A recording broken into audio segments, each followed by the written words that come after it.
पहले भारत पर 50% टैरिफ लगाया और अब भारत के आत्मविश्वास को देखते हुए अमेरिका यू टर्न ले रहा है।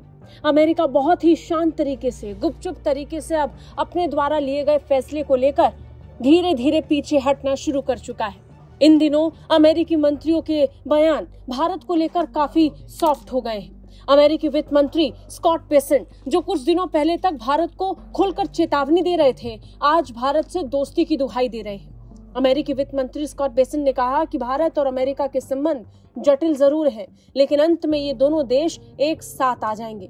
वित्त मंत्री की ये उम्मीद ऐसे वक्त पर जगी है जब वो भारत पर 50% टैरिफ लगा रहे हैं। उन्हें लगता है कि वो भारत के पीठ पर वार करेंगे और भारत आगे से अमेरिका को गले लगा ले। अमेरिका को ये भूल नहीं होनी चाहिए।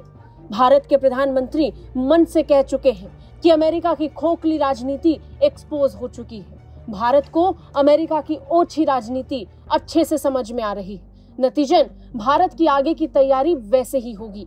फॉक्स बिजनेस को दिए गए इंटरव्यू में स्कॉट बेसेंट ने कहा, राष्ट्रपति ट्रंप और प्रधानमंत्री नरेंद्र मोदी के बीच अच्छे रिश्ते हैं। ये केवल रूसी तेल का मामला नहीं है। मुझे ऐसा लगा था कि मई या जून तक कोई समझौता हो जाएगा।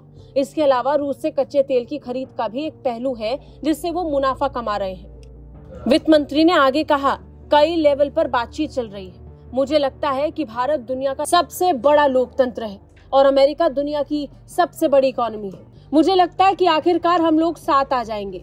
जब व्यापार संबंधों में दरार आती है तो जो देश नुकसान में होता है उसे फायदा होता है। बता दें, अमेरिकी वित्त मंत्री का ये बयान ऐसे वक्त पर आया जब भारत खुले तौर पर कह रहा है कि ट्रंप के 50% टैरिफ का जवाब भारत के पास है और इसकी तैयारियों में भारत जुटा हुआ है। अमेरिका को लगा भारत 50% टैरिफ के बाद झुक जाएगा, लेकिन ऐसा नहीं हुआ। अमेरिका खुद भारत के तेवर देखकर हैरान पड़ गया। ट्रंप ने जब भारत पर अतिरिक्त 25% टैरिफ लगाया था, तब ये कहा था कि भारत रूस से तेल खरीद रहा है और इससे मिलने वाले पैसे का इस्तेमाल रूस यूक्रेन के खिलाफ युद्ध में कर रहा है। और तो और उन्होंने भारत पर मुनाफाखोरी का भी आरोप लगाया। इस पर भारतीय पक्ष की तरफ से कई बार जवाब दिए गए। अमेरिका के द्वारा लगाए गए 50% टैरिफ को भारत पूरी तरह गलत बता चुका है। भारत तो कह चुका है कि इसके खिलाफ भारत पूरी तरीके से निर्णायक भूमिका निभाएगा, एक्शन लेगा और जरूरी कदम भी उठाएगा। हैरानी की बात ये कि जिस तेल की दुहाई अमेरिका दे रहा है, उस पर भी भारत ने अमेरिका को खरी खोटी सुनाई। विदेश मंत्री डॉक्टर जयशंकर ने दो टूक कहा कि आप जो आरोप भारत पर लगा रहे हैं, उस तेल को खरीदना आप खुद बंद कर दीजिए। विदेश मंत्री ने कहा कि अगर आपको भारत से तेल नहीं खरीदना तो मत खरीदिए। दूसरी तरफ ट्रंप ये देखकर हैरान थे कि भारत किस तरीके से इसका सामना कर रहा है। नतीजन पहले ट्रंप ने प्रधानमंत्री मोदी को दमदार व्यक्ति कहा और अब स्कॉट बेसेंट उम्मीद जता रहे हैं कि जल्दी स्थिति सामान्य हो जाएगी। ब्यूरो रिपोर्ट, भारत तक।